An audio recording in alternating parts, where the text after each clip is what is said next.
Welcome to SVG-TV's news for Wednesday, February 17, 2016. I am Rochelle Batiste with the details.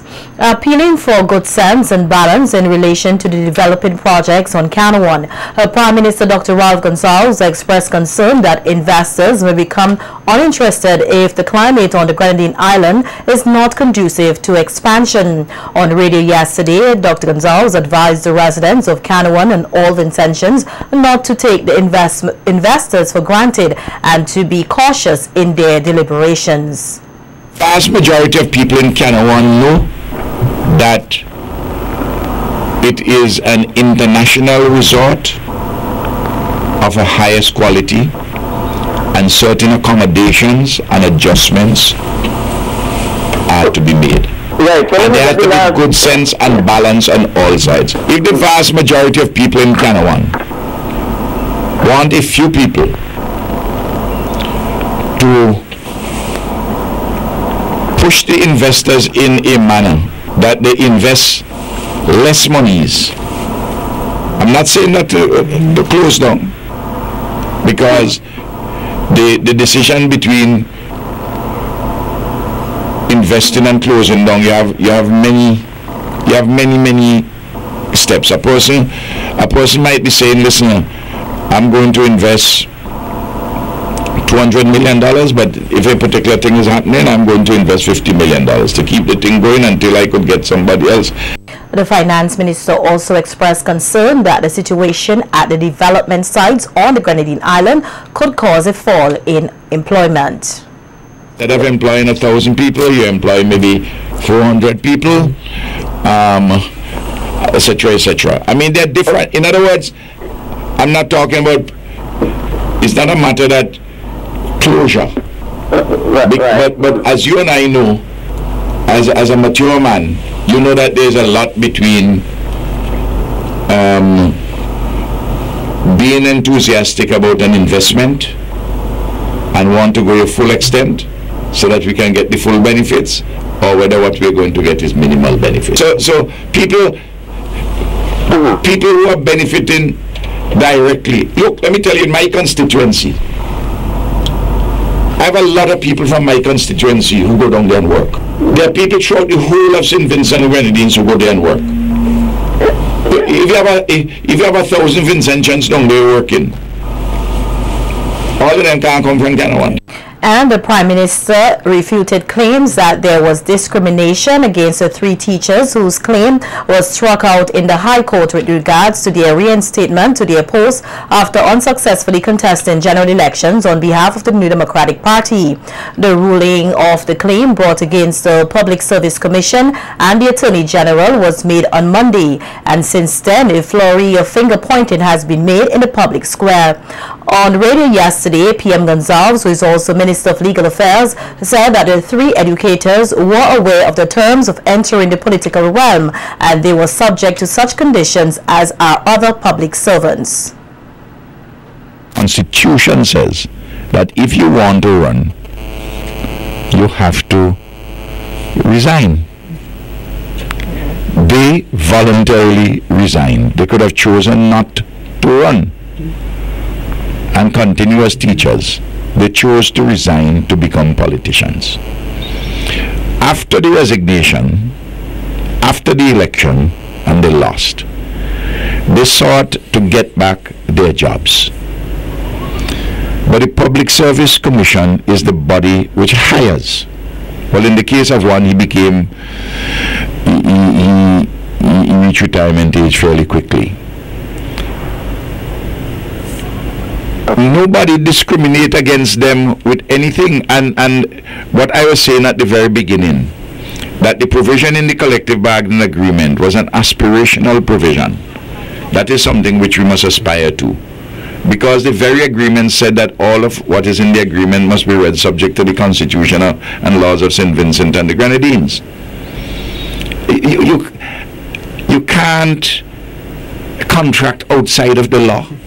Dr. Gonsalves further reiterated that his government is not in charge of the hiring and rehiring of public servants and that the issue involved no form of political victimization. But I will tell you plain and straight that there is no No political victimization by anybody. Certainly I had nothing to do with the appointment of anybody. I didn't have anything to do with anybody resigning. You see where I'm coming from? They had a choice. They chose to become politicians. The point about it is this, and I don't know what is being said by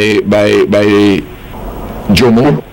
I haven't heard it. I'm getting the second. All I can tell you is what is the position of the government of St. Vincent and the Grenadines. Unity is not an option. That's a charge coming from Monsignor Michael Stewart of the Roman Catholic Church at a media conference yesterday to introduce the new bishop-elect of Kingston Diocese, Father Gerard County. Monsignor Stewart, who is also the president of the St. Vincent and the Grenadines Christian Council, noted that it is important for a sense of uniformity to exist among all religious denominations for the good of the nation. According to him, there has to be closer attention paid to the different teaching and backgrounds of all denominations, which will in turn foster a greater understanding and appreciation for all. It's not a question of trying to unite all religions, but it's really a process of dialogue, collaboration. It's part of what we see as our ministry. So wherever we are divided, of course, division is always regrettable. But if we have taken on board as a charge given by Jesus Christ to work for unity, and it's a work, I think then we'll break down especially some of the superficial barriers which come with difference. And his challenge would be to work and to ask God to give us the grace of the Holy Spirit. The Spirit is the one who gives unity. That we'll be able to collaborate with the Spirit and build up those bridges rather that would help to foster greater unity at all levels, morally and spiritually, among all peoples. Making reference to Pope Francis' visit to Cuba, where he signed a collaborative agreement with Russian Orthodox Patriarch Kirill last Friday, Bishop-elect Gerard County noted that the Pope's action signifies the church ministry and its belief in having unity among all. He further added that he is no stranger to breaking religious barriers and will continue to do so in his service to the people of St. Vincent and the Grenadines. You have many friends and that continuously serve different denominations, and that is our friends from Trinidad who have different faith backgrounds, but we are friends. We put that first, friendship. We put that's very important for us. And I remember my ordination, I was one in the village of Tobago, and when I returned for the first Mass, the people naturally invited all the religious heads of denominations to my first Mass. I remember being touched by that. But for me, I have friends of all different religious backgrounds, and there's great friendship and collaboration. As part of the ongoing thrust to address the requirement of consistent higher standards, practices of accountability, governance, and prudential management among credit unions here, the St. Vincent and the Grenadines Cooperative League will host a credit union legislation workshop tomorrow at the French's House in Kingston. Credit union boards of directors, committees, and management teams will be presented with the main changes in the laws and regulations that govern their institution. They will also learn about provisions that emphasize stronger board oversight functions, heightened capital adequacy standards, improve investor protection, enhance disclosure and transparency requirements. The workshop is expected to begin at 8:30 in the morning.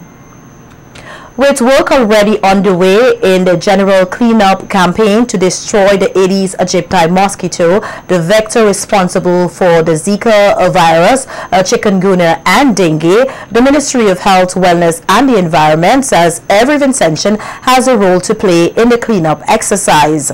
Senior Environmental Officer Todd Lewis said over the past week they've been working along with other stakeholders to raise awareness of the initiative as they hope to get all hands on deck. What we did is started in Georgetown, in which we had a community meeting at Georgetown, and we did some sensitization process in which the vector control inspectors were on the ground advising persons the do's and don'ts, and the days in which CWS and BRAXA would now be in the area to assist us in removing the garbage as well as clearing the rivers and streams up in that area. So last week, Ms. Anderson Isaacs and myself went to a community meeting at Georgetown, in which we had very good reception, very interactive meeting in which the general public now shared ideas with us and so on. And then we shared with them the various dates for collection as well as the other works that were done within Georgetown. We went back to Georgetown last week Friday, in which we saw a lot of compliance from the general public. We did some interviews, get some feedback, how they think the ministry is in terms of how they're performing, the initiative that was taken, and we had positive feedback from the general public. Also, we went to Beckwith, in which we did the similar thing, but in Beckwith we're at the stage in which we are now strategically planning for the cleanup campaign. Lewis outlined a keen interest in identifying and tackling the breeding sites of these mosquitoes, with more detailed work and inspection being done in each district. Especially for this week, what we have planned is that the environmental health officers will now be going out with the vector control officers to give them more reinforcement, so to speak. We isolated all the hotspots. We would have already done work in some of those hotspots, but the other remaining ones, we have now deployed persons within those communities, workers that is within those communities, to assess, and then we will have a follow-up reassessment of those communities so that we can know exactly what is taking place in the community. Is it still a hot spot? Has it now been reduced to a cold spot? What exactly is taking place on the ground so that we can now make more informed decisions? And the general public will have recognized that we do our daily fogging, which is now an operation, a chemical control operation that has to take place anytime there is any threat of any virus within the region, mosquito-borne virus. Because the fact that we know we have our Aedes aegypti mosquito here, and we have it in abundance, we have to now try and control the adult mosquitoes as best as possible. Highlighting that the issue of health has to be a shared responsibility, Lewis says persons must become more aware of their surroundings and play their role in upkeeping a healthy environment. He further urged the Vincentian public to continue working with the ministry in the efforts of achieving a cleaner, healthier St. Vincent and the Grenadines. You can't expect to pollute the environment and expect us to have a healthy lifestyle within St. Vincent and Grenadines. So there's always that balance that one must have to strike in order to maintain good health and wellness within St. Vincent and Grenadines. We have, over the years, we have had our environmental challenges, especially within where mosquito-borne viruses are concerned, and the vector control unit within the Ministry of Health, Wellness and the Environment on a daily basis move from house to house and do what they're supposed to do. Apart from that, we do sensitization, we do surveillance of the ports, rivers and streams, etc. So it's basically for us to now, as a people in St. Vincent and Grenadines, take on that shared responsibility and work towards a more safer St. Vincent and Grenadines.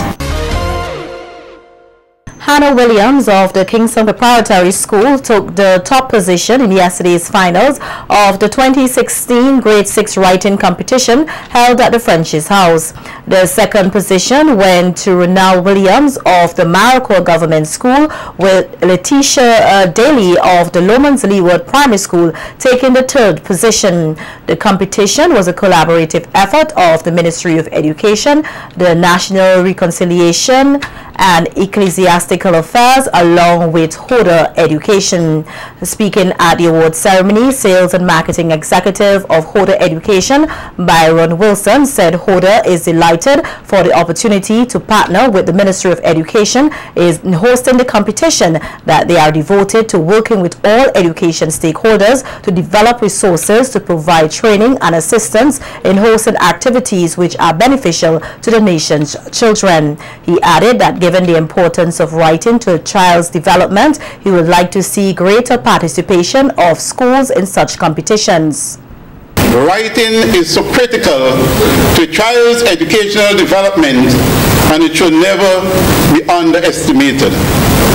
Most exams are still administered in a written form. Each student is required to present a written piece in exams at all levels. So why not seize the opportunity and help students for these exams? History has shown us that the students who are involved in these type of activities are the ones who are more rounded and excelled at the national and regional exams. I look forward to the day when we will have 100% participation in the school's writing competition. Education Officer Albina Jack says her ministry is honored for the opportunity to stage the competition as a means of enhancing students' ability to write more effectively. She's encouraging schools and teachers to make writing a significant feature in their learning experience, as well as hosting their own in-house competition to enhance students' ability to write. Therefore, very happy to be able to stage this writing competition to help in the enhancement of our students' ability to write more effectively. This year, we focused on all the genres. Normally, we would say, okay, you're going to do descriptive writing, but because we know that the grade 6 are being taught all the genres, we focus on all the genres. So we are encouraging teachers to make writing a regular feature in your classrooms. Give students specific feedbacks to allow them to capitalize on your suggestions and improve their writing skills. And we don't want you just to send them to a competition, but we want you to have competitions in your school, and then you select your best writer, your most competent writer, instead of just exposing one student and sending them to write for your school. Here's a highlight of the articles written by the top 3 performers in the 2016 Grade 6 writing competition. The Grenadines volcano is called Free. Many people have been living close to the volcano, but after the eruption in 1979, hardly anyone lives there. St. Vincent is also known for its good. My country national dish is roasted breadfruit and fried jackfish. Joseph Chatelier was the one who made St. Vincent and the Grenadines free from captivity. As you can see, St. Vincent and the Grenadines is a lovely country. It's filled with lots of activities and events. Beaches, hotels, and others are the tourist attraction in St. Vincent and the Grenadines. The pillow over my head, I did not want to get up. Alvin! I heard my mother screaming as she came closer to my room. Alvin, wake up! You're going to be late for school.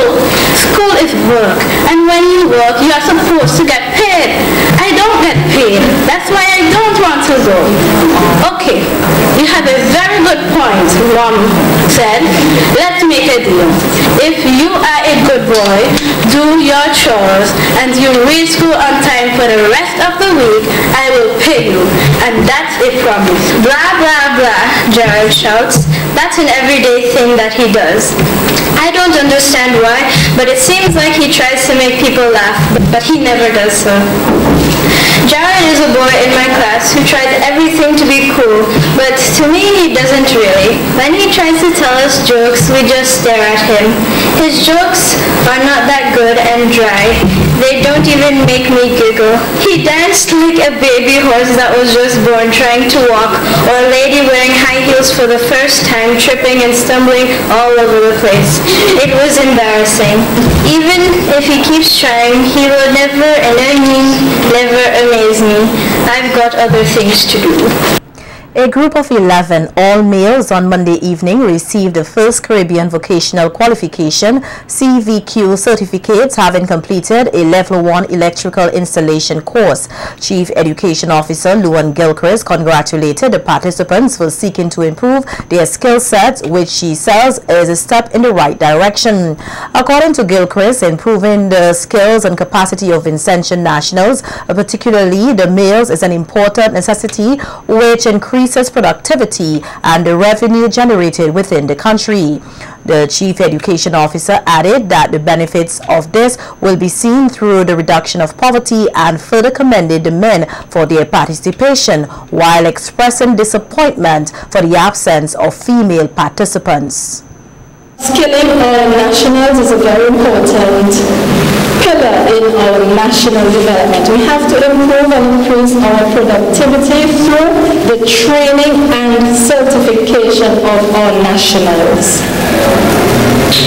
We want to place special emphasis on the upskilling of our males.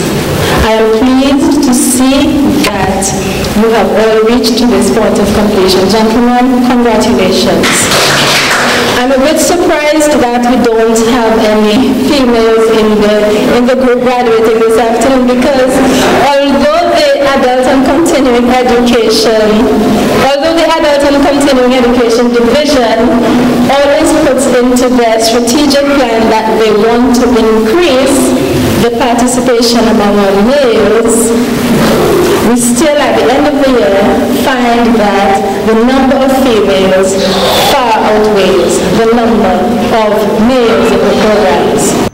Gilchrist further reiterated the importance of upgrading one's skill set, adding that with males being viewed as breadwinners and the father of the future generation, the Ministry of Education wants to place special emphasis on them. She urged the participants to encourage other men to take advantage of the programs available so that they too can become qualified and earn more money to improve their living circumstances.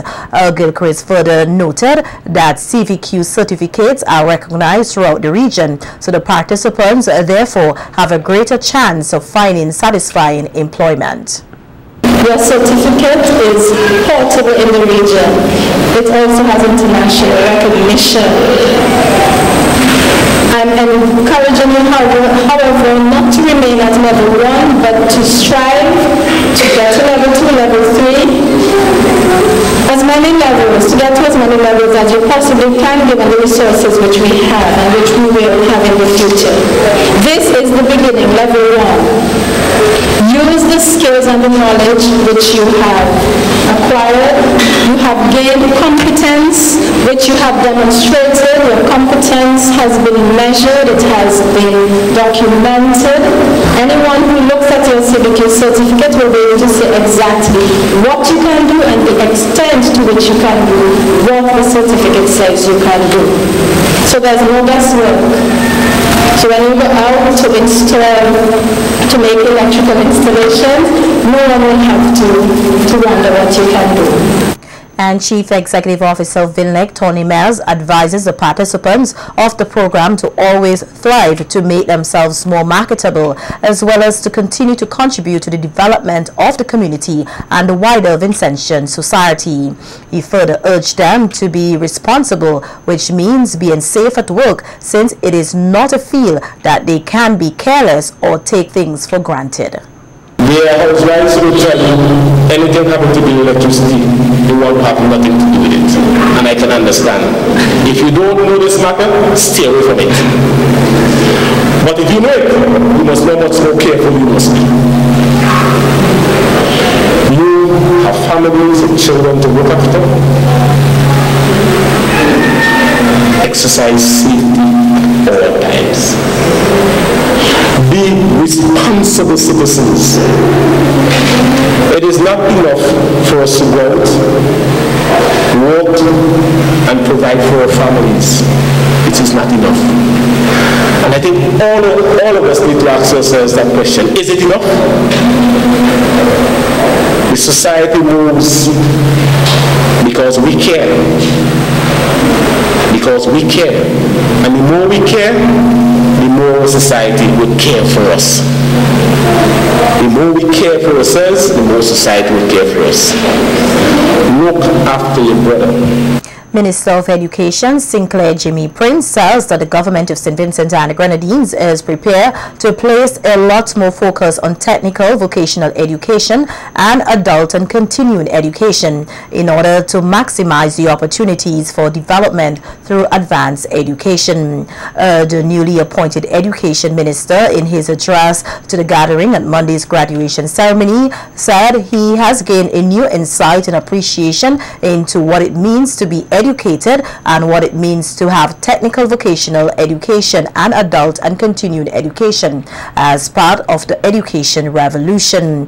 Prince added that the ministry recognizes fully the importance of the programs that are offered to the young people, which help to reduce unemployment and poverty, thus the special focus on these areas for the academic year ahead and beyond.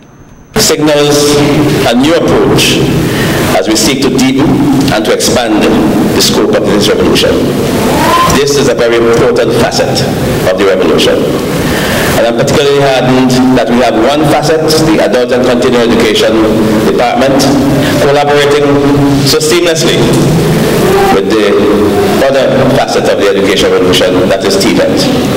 And you both have come together and have created this very important event here at the Doris Mackey Center. And I commend them for that. I'd just like to say also that government is going to put tremendous emphasis on TVET and ACE for the coming period.